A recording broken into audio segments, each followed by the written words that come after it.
I gotta be honest, every time I go to the grocery store, I look at the receipt. Girl, these prices, they're getting out of hand. They just keep going up and up. But thankfully, we have Marlene Ramirez, political content creator, to tell us a little more about who actually sets these prices and what's really going down. Or should I say up? Welcome, Marlene. No, hello. It's great to be here with Me Too. A bit about myself, I am a Latina political content creator on TikTok. Being Latino, again, is a very political and social identity in the States. And I'm really passionate about making policy accessible to our Latino communities. When you have a house in the States, when you buy a house, that is your one-way ticket to building like generational wealth. So I'm really happy to be here and break down some of these very complex problems like inflation. Thank you so much for the work you're doing. Marlene, we actually went outside. We hit the streets to hear from the people. You want to see what they're actually saying out there? Yeah, let's see if we can answer their questions. Why are all these prices going so high? We can hardly afford any of this stuff. I mean, I am literally going home without having to buy anything from here, empty-handed.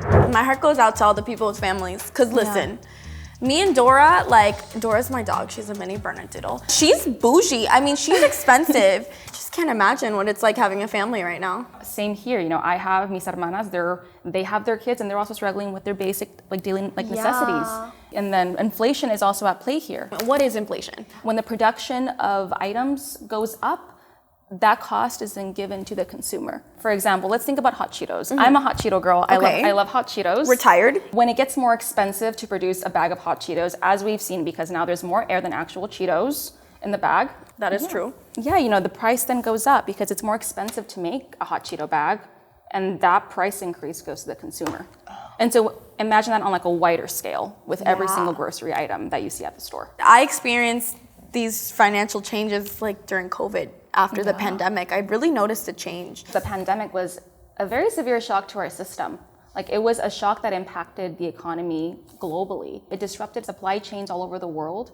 It disrupted prices, disrupted production costs. It's been hitting its hard since 2020, and so companies, they've had to shift. Pues quisiera saber si los presidentes tienen un control sobre los precios. I think it's really important to understand the complexity of who exactly sets grocery prices, because we've had multiple issues at play for the past few years. We've had the war in Ukraine, we've had a disruption to our global supply chains due to the pandemic, and even say with your eggs, avian bird flu was a really big issue a few years back, and that's been impacting our egg prices. Oh my.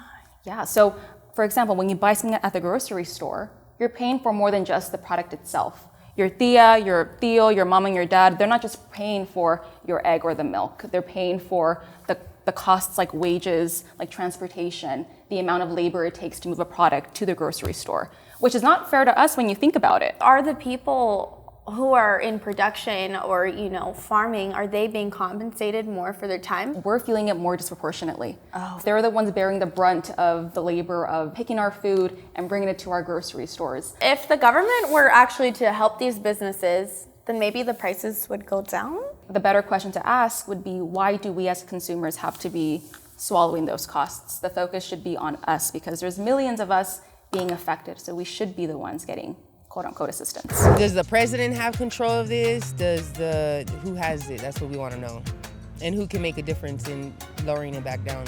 We have the FTC, the Federal Trade Commission, which they basically regulate business here in the States. So they basically set the enforcement for how a business can operate. Okay. So we have the FTC as one variable. We have inflation, like we briefly talked about production costs, and then business profits. Right now, there are 4 major grocers in the US, and from there, they set the prices. Only 4. It's almost like a monopoly, if anything. Okay, so the FTC basically kind of has to fight with these big major... Yes, the girlies are fighting, and the FTC, they're basically fighting these 4 large grocery store chains in the States. Oh. Yeah, and so they're going toe-to-toe in terms of regulation and seeing how, they can regulate these big businesses. Wait, that's so embarrassing. They're literally fighting to make things more expensive. Vice President Harris, she's proposed some measures to help with this, stronger regulations to stop price gouging. We're thinking about, supporting small businesses. We can shop more local, shop at your little ranchito, shop at your little smaller, locally owned Latino, store. And then we can make sure that, big companies don't take over the food industry. It appears that Kamala Harris does have a plan. What about the other guy?